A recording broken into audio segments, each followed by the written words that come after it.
नमस्कार बच्चों, सुप्रभात। मैं प्रिया कश्यप, आपकी हिंदी विषय की अध्यापिका कक्षा 4 में आपका स्वागत करती हूँ। आशा करती हूँ बच्चों आप सभी अच्छे होंगे, स्वस्थ होंगे, कुशल होंगे। बच्चों, आज अपनी कक्षा की शुरुआत हम आज के सुविचार के साथ करेंगे। आप सभी देखिए मेरे साथ आज का सुविचार। कभी कमजोर नहीं पड़े। ध्यान से सुनिए बच्चों, कभी कमजोर नहीं पड़े। आप अपने आप को स्वयं शक्तिशाली बनाएं। आपके अंदर अनंत शक्ति है। ठीक है, आप आज का सुविचार समझ आया सबको कि हमें कभी भी बेटा कमजोर नहीं पड़ना चाहिए। हमें स्वयं अपने आप को शक्तिशाली बनाना चाहिए, है ना। कभी भी किसी काम को करने से ये नहीं कतराना चाहिए कि नहीं ये काम मैं नहीं कर सकता। आपको हमेशा करना चाहिए हाँ ये मैं कर सकता हूँ या फिर कर सकती हूँ। ठीक है, हमारे अंदर ही हमारी इतनी शक्तियां हैं, सिर्फ हमारी इच्छा होनी चाहिए किसी भी कार्य को करने के लिए। कभी आप लोगों ने सोचा था कि हम ऐसे ऑनलाइन क्लास लेंगे, हम ऐसे पढ़ेंगे? नहीं ना, लेकिन हम सब कर रहे हैं, है ना। हम सब में इच्छा थी, हमारे अंदर मन में इतनी शक्ति है कि हम इस कार्य को पूरा कर पा रहे हैं। चलिए बच्चों, अब हम देखेंगे कि अब तक हमने क्या किया। ठीक है, आपकी जो ऑनलाइन क्लास हुई थी मैंने आपको उसमें हमने क्या करा था बेटा, मैंने आपको पार्ट 2 कराया था। ठीक है, पार्ट 2 कराया था आपकी मधुप का, जो था हमारा चतुर खरगोश।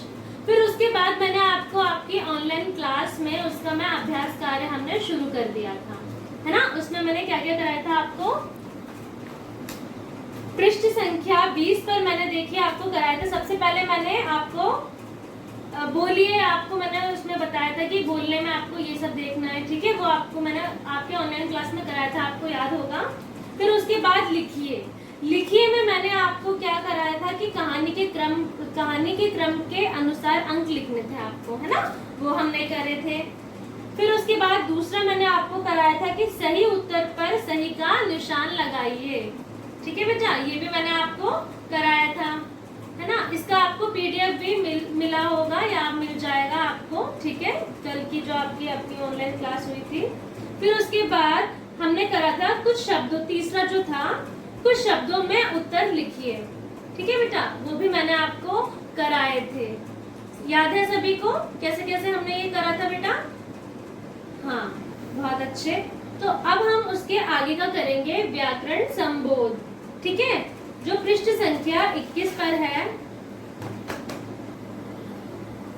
ठीक है बच्चों, आज हम करेंगे व्याकरण संबोध। आपका पार्ट 2 का ही करेंगे व्याकरण संबोध। पृष्ठ संख्या 21 से 22 का पहला करेंगे हम, फिर दूसरा करेंगे और फिर तीसरा करेंगे।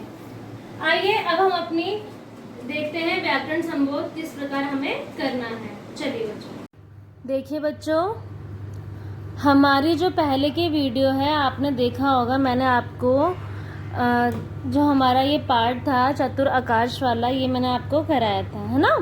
और इसी के ही साथ मैंने आपको बेटा हमारी जो ऑनलाइन क्लास हुई थी, मैंने आपको आपका अभ्यास कार्य बताया था कि आपको इस प्रकार करना है। ठीक है, उसका पीडीएफ भी आपको मिल जाएगा बेटा।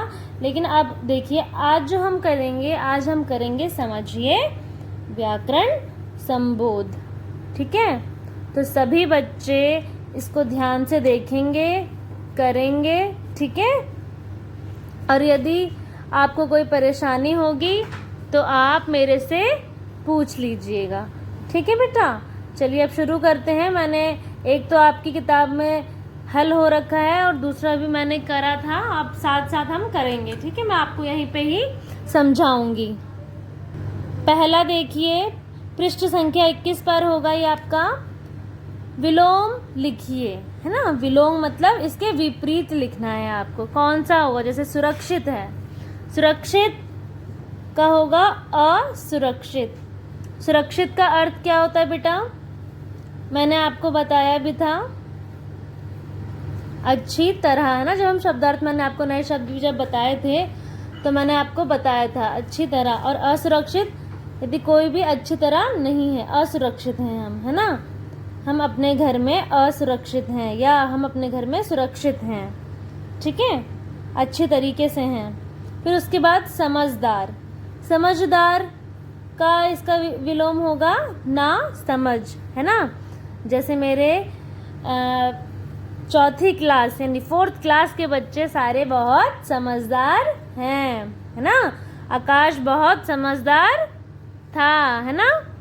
समझदारी से उसने अपनी मम्मी के लिए, अपनी माँ के लिए कैसे ऐसी परिस्थितियों में भी उसने दवाई लेकर आया, तो वो बहुत समझदार था, है ना बेटा। चलिए, मुश्किल। मुश्किल का जैसे हम कह सकते हैं, जैसे आकाश बहुत मुश्किल रास्तों पर गया। अब देखिए, मुश्किल का क्या होगा बेटा? आसान। अब करेंगे, देखो, आसान, ठीक है। उसके बाद है ज्यादा, है ना। ज्यादा का होगा कम, ठीक है। फिर है साहसी। आकाश बहुत साहसी था ना। साहसी का क्या होगा बेटा? कायर, है ना।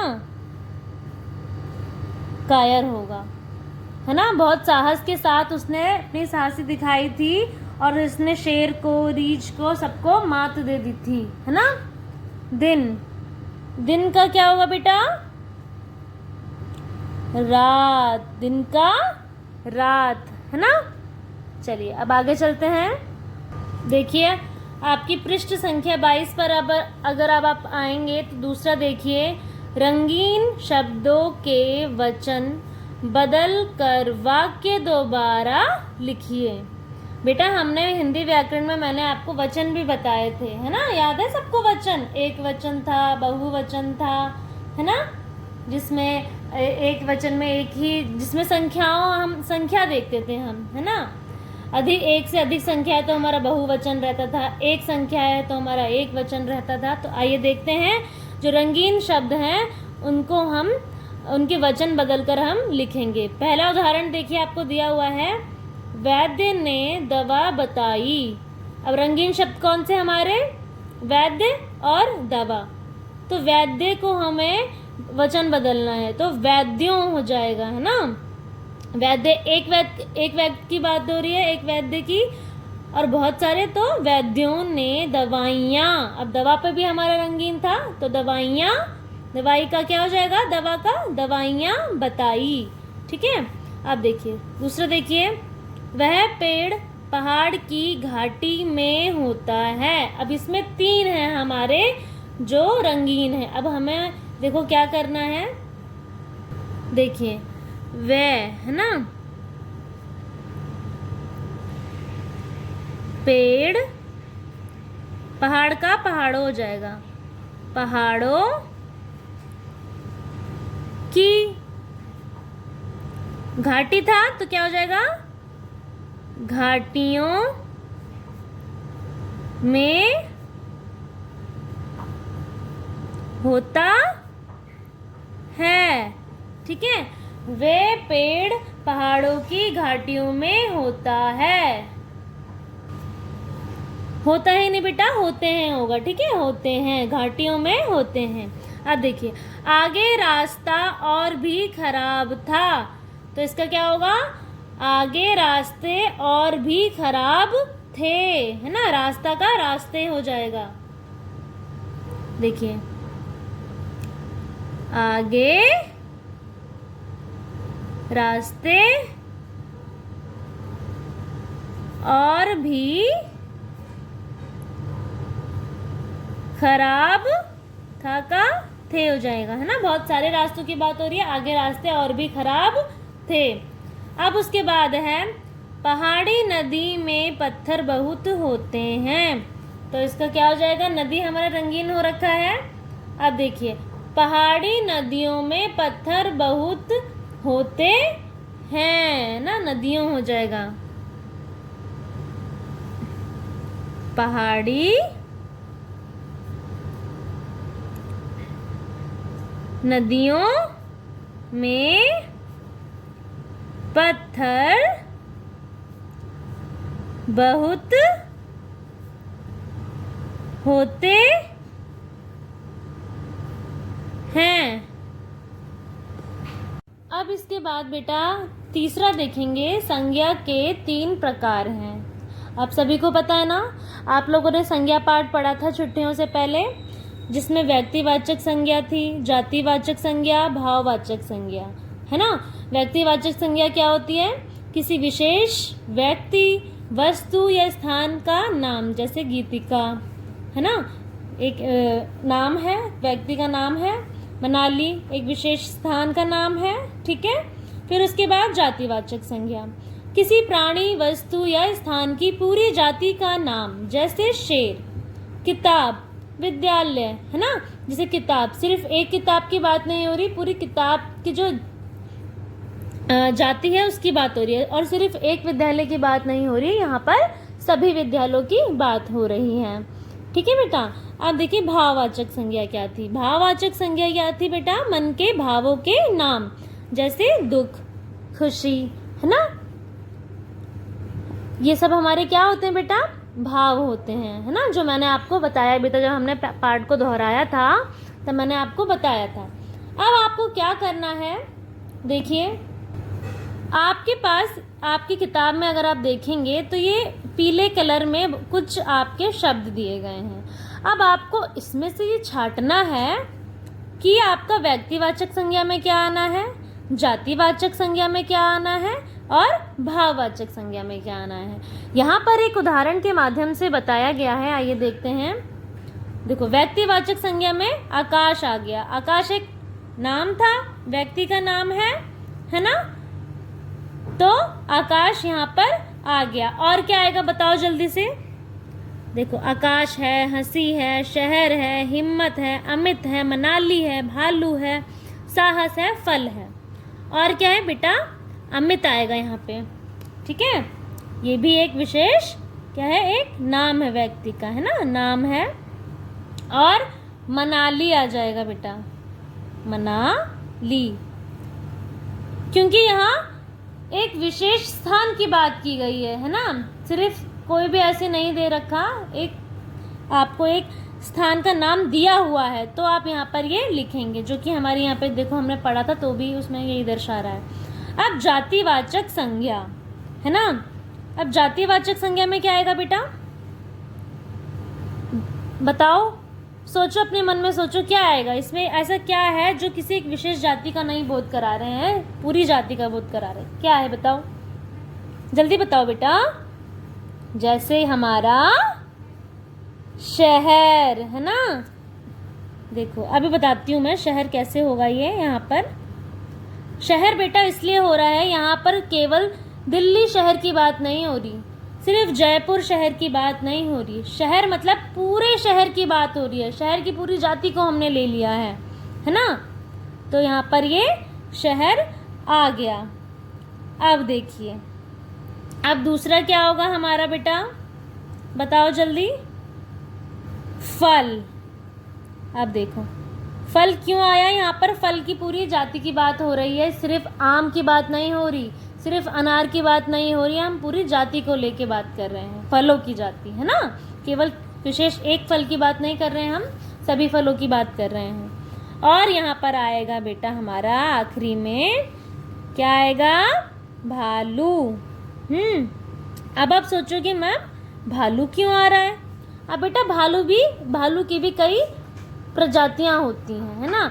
आपने देखा होगा एक बर्फीला भालू भी होता है और बहुत तरह तरह के भालू होते हैं। तो सिर्फ यहाँ केवल एक भालू की नहीं, यहाँ पे जो जितने भी भालू होते हैं, जितनी उनकी प्रजातियां होती हैं, उन सबकी बात हो रही है, ठीक है। तो यहाँ पर इसलिए हमने यहाँ भालू आ गया।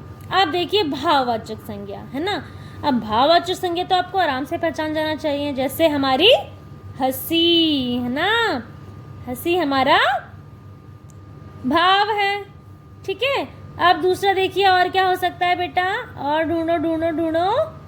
हिम्मत, हाँ हिम्मत, है ना। आकाश बहुत हिम्मत वाला था, है ना। चलिए हिम्मत हो गया, ये भी हमारा अंदर से भाव आता ना, हिम्मत है हमें, है ना। और देखिए और क्या है हमारा? साहस, ये भी हमारा एक भाव है बेटा, ठीक है। तो इतना हमारा हो गया पूरा। अब देखिए आगे, देखिए बच्चों, इतना आप सबको समझ में आया? यहाँ तक ये आपकी पुस्तक में हो जाना चाहिए। ठीक है बेटा, अभी आपको ये अपनी पुस्तक में करना है जितना भी मैंने आपको बताया है। और आप देखिए, जो आपको आपकी व्याकरण की कॉपी, जो आपकी ये मधुप की जो आपने कॉपी बनाई हुई है, उसमें आपको क्या करना है, ये शब्दार्थ देख रहे हैं आप सभी, मैंने आपको नए शब्द भी कराए थे।